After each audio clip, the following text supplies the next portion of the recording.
Well, hello again. Finally got around to doing an update video for you. I've been promising, and well, I ain't real good at getting a lot of things done all at once, so, but hey, here we go. Well, needless to say, I need to get the kids out here. There's a half a dozen eggs in there. You saw the videos where we did the hydraulics on the M. They actually work really well.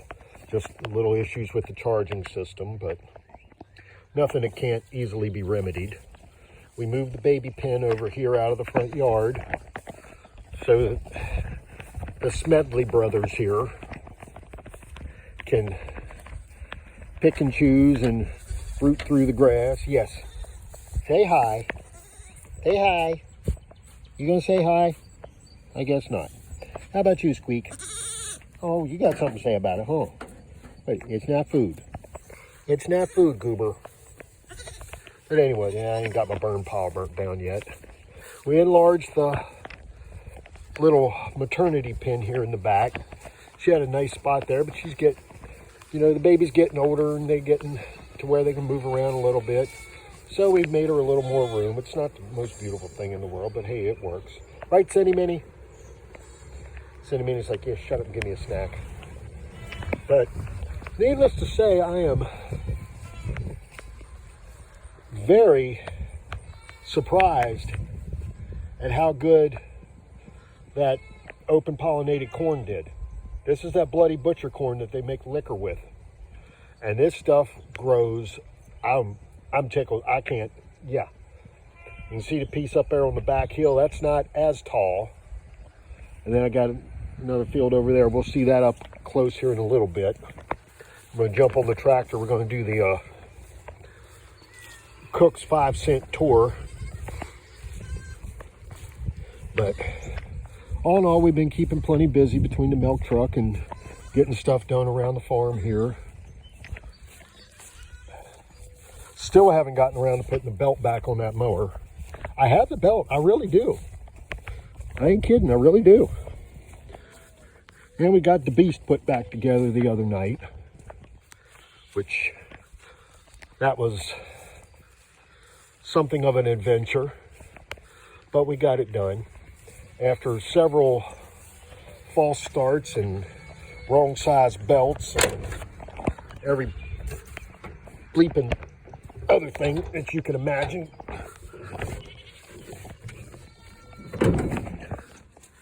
We got us a actual solid, that's 2 V-belts with a common back on them. That was, I didn't even know they made this for this thing, but it works perfect for it. But yeah, I gotta throw the air cleaner back on it, and I still got a couple other little things to do, but we'll try to get it ready for silage season. And we moved the babies down, well, not the babies, but a couple of the mamas down front. You can hear her down there talking to us. Yes, hi, Fang. There's the little grain no-till drill we borrowed from the soil conservation people. Worked really well. Didn't go in the ground real good, but it didn't do bad. All things considered, it did all right. Down here and peek in on the pigs. See what my little porcine padoodle bops are doing. Hello, porcine padoodle bops. Yes, all 3 of you little stinkies. Yes, my little stinkers. Sticks, bricks, and straw. But that's kind of what's been going on around here. I've been moving the goats around, trying to eat some of this tall brush down. I got that little dirt pile there. I gotta probably put Ringo Kid on that, let him eat that down. He seems to like those crazy weeds. Yes, Tank, we hear you. And the neighbor's super dogs. Ooh, sun is bright up there. Baler resting quietly. I got to get the round baler out here soon and get it crack-a-lacking. But walk back here and check out my other cornfield. And we'll talk a little bit about preparedness today. I haven't done anything on prepping in a while, and just one of those things that kind of been plucking at me for the last week. I've been listening to all these people talking all this stuff, and everybody's like, you buy my junk, you'll survive the apocalypse, blah, blah, blah, blah, blah. Okay, whatever. Yeah, you're so full of it. Number one, we live in this place called reality, where, we're not going to have a zombie apocalypse or anything else like that. And what I want to talk about a lot today, you can see how good the corn's coming up. It's not the greatest. This field's kind of, but it ain't hateful. It ain't hateful at all. Could be much worse. Could have not come up at all. A couple of the other projects on the get around to it list sitting back there. Everybody talks about being prepared and having this and having that, and check those out. Japanese wine berries, also known as dewberries. They is good eating. Just be careful when you go to pick them, because the snakes like them too.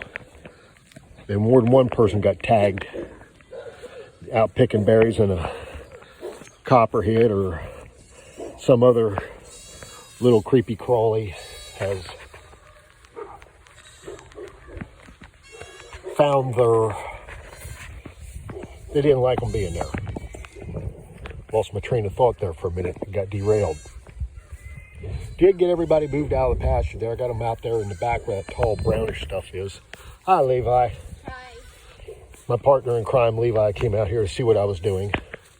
Yeah. I'm bored because, apparently guys, it won't work. Well, It's plugged in. okay, go into a round room and try to stand in the corner. You won't be bored no more. I shouldn't say that. I'm such a horrible person. Not really. Yeah, I haven't got back to the flail chopper yet. I got the parts, so I ain't got it fixed yet. But we wanted to talk a little bit about preparedness today, about mental preparedness. And the simple fact is, there's a whole bunch of Asians that will destroy you if something goes bad. It don't have to be, again, we're not talking about zombie apocalypse. We're talking about any kind of a situation that you weren't prepared for, that wasn't penciled into your list. I don't want to say prepared for, but an unplanned situation. There we go. There we go. And the Asians will kill you. Desperation, exasperation, exhilaration, and frustration.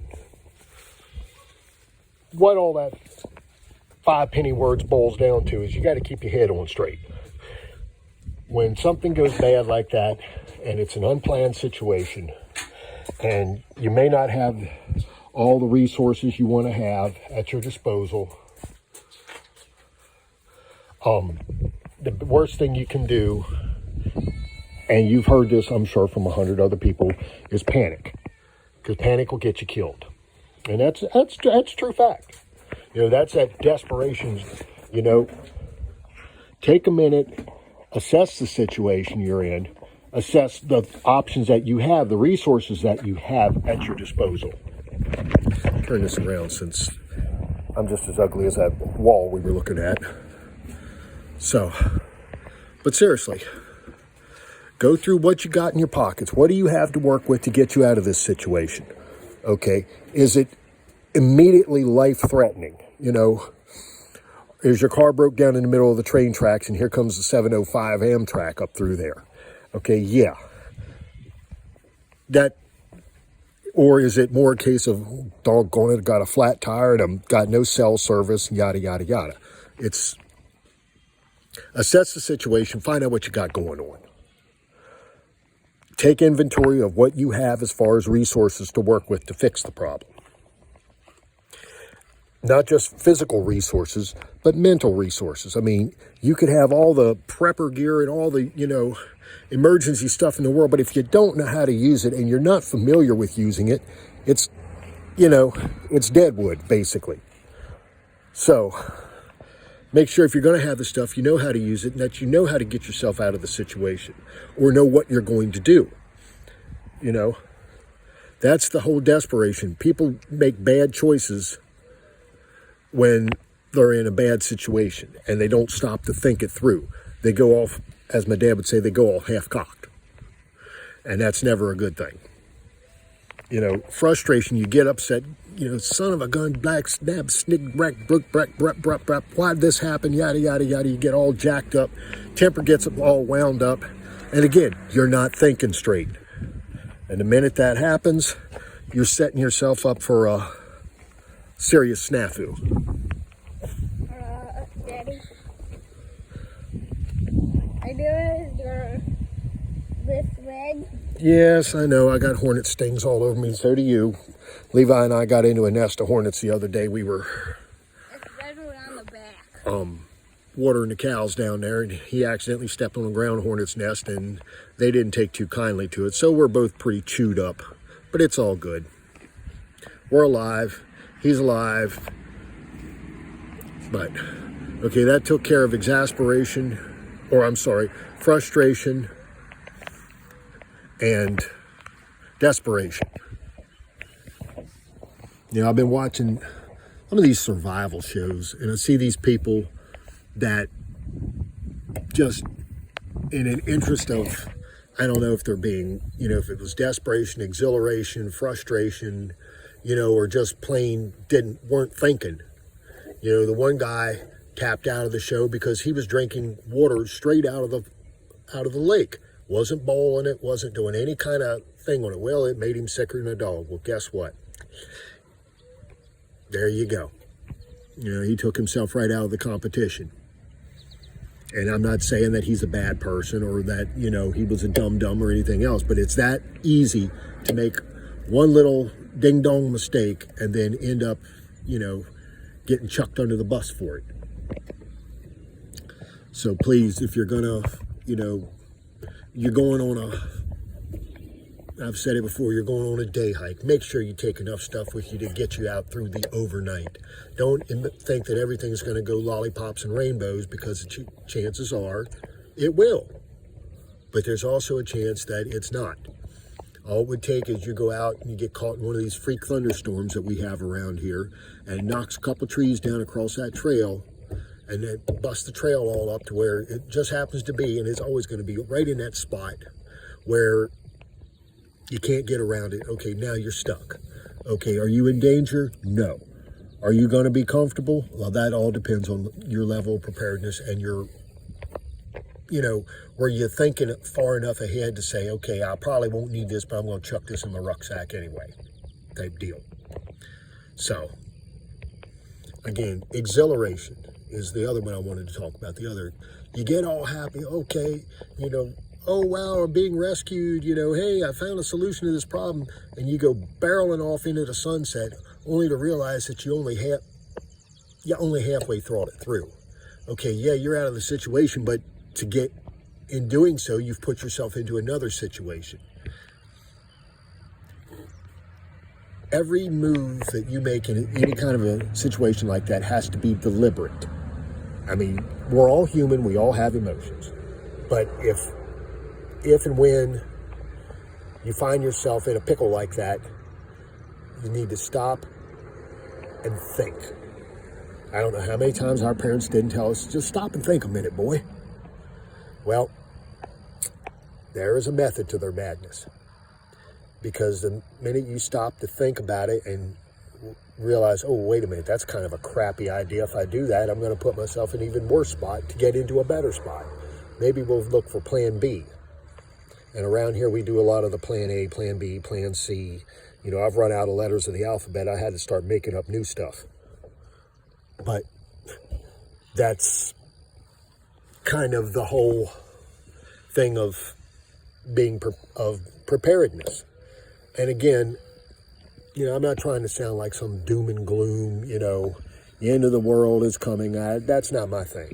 That's not where I'm at. This is, common sense preparedness for, those little mini disasters that come up. Like I said, the flat tire in the middle of nowhere in the rainstorm, and you don't have any cell service. Okay, is it life-threatening? It could be. It could be. But at the same time, it's not like I said earlier, you're sitting across the railroad tracks and the 705's coming through. Okay, that's you need to get that bleep out of here and get out of here yesterday. I mean, now. But just a little something for you to pontificate on. You find yourself in a pickle, just take a minute and think. Just stop for a minute, take a breath, think about what's going on, think about what you have to, that will affect the outcome of the situation, and then make a conscious decision that is actually based on fact, not on, what we think we can do or what we saw in a movie, okay? Because Hollyweird it ain't the real world, let's face it. It don't work like that out here, unfortunately. Well, actually, fortunately, because a lot of what goes on there is just weird. That's why it's called Hollyweird. But anyway, that's what we got going on. It's been just a steady pace around here at the farm. Hey, look, the girls came out to visit. Maddie, Matilda, and Mildred, my 2 egg providers. Speaking of eggs, Levi, do me a favor. Go ahead and grab the egg basket and get the 6 eggs out of the little house. There is one of the hardest working 11-year-olds you ever going to meet right there. But, yeah, just take a minute. In any situation, just stop, take a breath, think about what you're doing or what you're going to do or what's just happened. And generally, you'll find out it works out a lot better for you than going off half-cocked. Trust me. Been there, did it, didn't work. That's why I'm talking. Hey, y'all have a good one. We'll catch you on the next one.